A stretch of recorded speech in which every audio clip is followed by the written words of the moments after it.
Hi everyone, this is Anna from Koala Soap, and I'm going to be using my Dragon Eye mold. I kind of showed this mold once before when we tried to salvage a Galaxy soap, but I don't think I really showed anyone how I painted it. So this mold will take 4 ounces of soap. I'm going to use some clear melt and pour with Crafter's Choice color block black and a little bit of green turquoise glitter.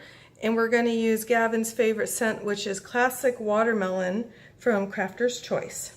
So I'm going to go ahead and melt the soap and we'll be right back. Okay, we're all melted down. I already put our fragrance in, which is the watermelon that Gavin loves. And I put a little bit of the green glitter in from Crafter's Choice. And I do have right about 4 ounces of soap here. I am going to go ahead and pour it in. And then we will wait for it to set, and then we'll come back and we'll take care of the details. Perfect. Just the right amount. We'll squirt it with a little bit of alcohol, and we'll be back when it sets. Okay, everybody, we're back, and we're going to go ahead and unmold our soap. It comes out pretty easily in the mold, and there it is.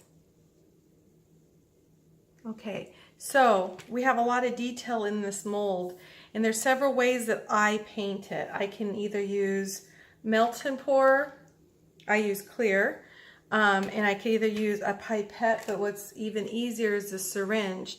And what some people do is they'll go ahead and mix the mica, they'll pull up the syringe, and then they'll kind of paint it because this tip is pretty precise. The problem with this mold is there might be a lot of overflow here, so sometimes your soaps won't show up the way you exactly wanted it to. So the other method that I like to do is I like to paint. I like to paint it on with melt and pour, or you can do it with just some alcohol and mica. And the way you would do that is, I guess we'll go for an orange eye. The benefit of the melt and pour, oops, that's a little too much. The benefit of the melt and pour over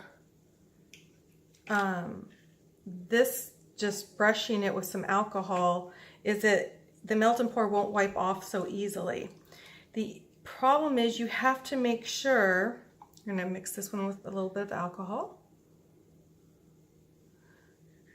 Okay, the problem is you have to make sure that your melt and pour is not too hot, because if it is, it's going to melt the details on your soap. So what I'm going to do is I'm going to mix a little bit of this mica. We're going to do a little bit in here, and then I'm going to put this in the melt and pour, and I'm going to let it cool down just a little bit, and then we're going to do also a dry brush. And I know that there's other ways to do it, and I would love to see the other ways that you guys are painting your soaps. So I need this to cool down right now because it's just a little bit of melt and pour, and I'll go ahead and mix it, and then we'll be right back and we'll start our process. Okay, so I have the melt and pour with the orange, and then I have just some mica with alcohol in it, and we're going to do both ways. I'm actually going to try to half the eye out. I usually use this if I'm going to do a whole bunch of colors, but I honestly don't think I'm going to need it for this demonstration. So what you want to do is just get your paintbrush, and this is the just mica and alcohol. Let me see if I can get in there for you, and then you just paint it.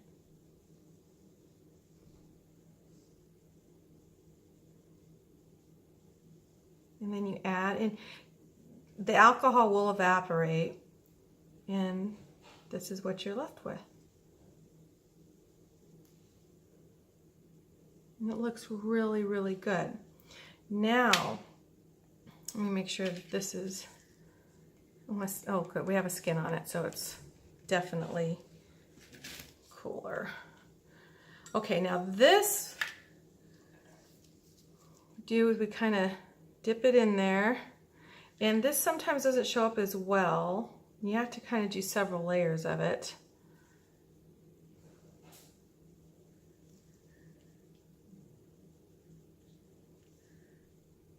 You have to be careful because depending on how hot it is, you don't want to melt the details of your soap. The advantages to doing it with the melt and pour, the glycerin, I have a little bit of skin there I gotta take off, is it dries on and it lasts a little bit longer in the shower.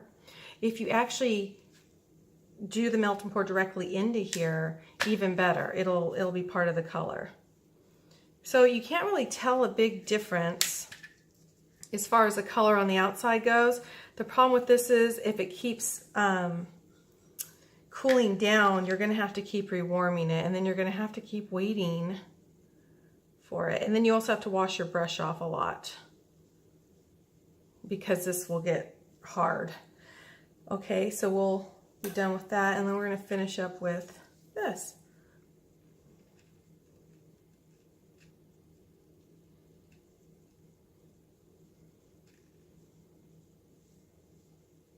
And as you can see, this is showing up much better, and you don't have to do so many layers.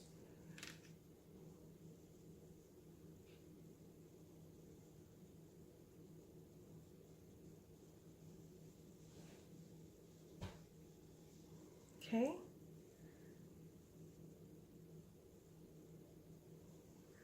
And then what you can do is you can find some little details in there.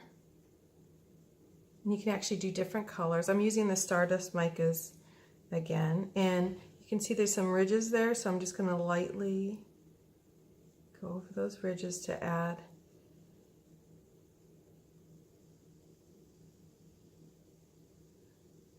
And if it doesn't dry yet, if you make a little mistake, you can just wipe it right off.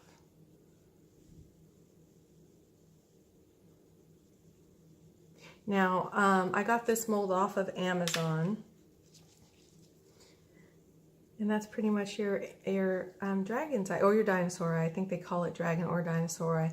But you can see all the detail here. So you could actually, I don't know if you can see it if I do it that way, but basically you can go ahead and like paint a lot more details in there because the whole scale, the whole design is scales. But I just wanted to show you the basics.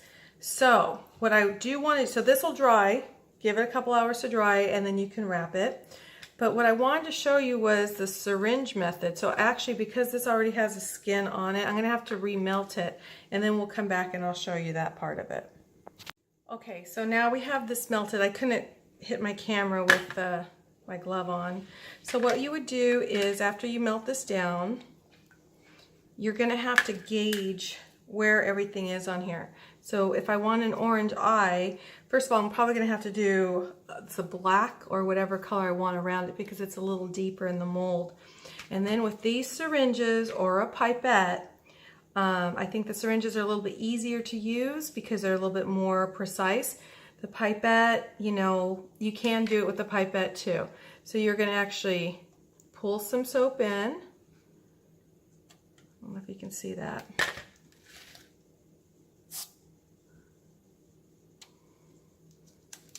And then you're going to, I'm going to try and do this as flat as possible. You see where the eye is, and then I'm going to try to just drop the soap in there. And then you're going to have to let this sit. But you can see how these syringes are really nice for this kind of work. This is really hard to do though, because it's, as you can see, the eye has a tilt up and it's going to be kind of hard to get the soap up there. So then you might have to fill it in with a little bit of this mica on the dry paint. But this is basically how you do this with this kind of mold. These, the pipette and the syringe are pretty easy to clean. These sometimes tear right here, so they don't last very long. These syringes are pretty durable.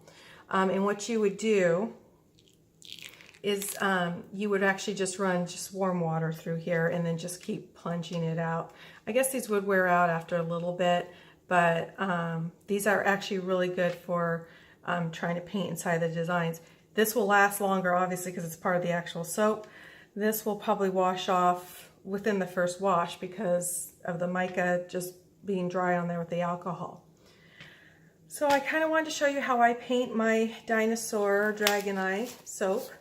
And I hope you enjoyed it. And if you like, please subscribe. Please go to our website at koalasoap.com and join our mailing list, because I occasionally get people that want me to do several molds, and I usually have an extra one or two, and I just kind of pick a subscriber off our website, and I just send them an extra mold that I have that I really just don't need. Okay, so this is Anna from KoalaSoap.com, and you guys have a great weekend.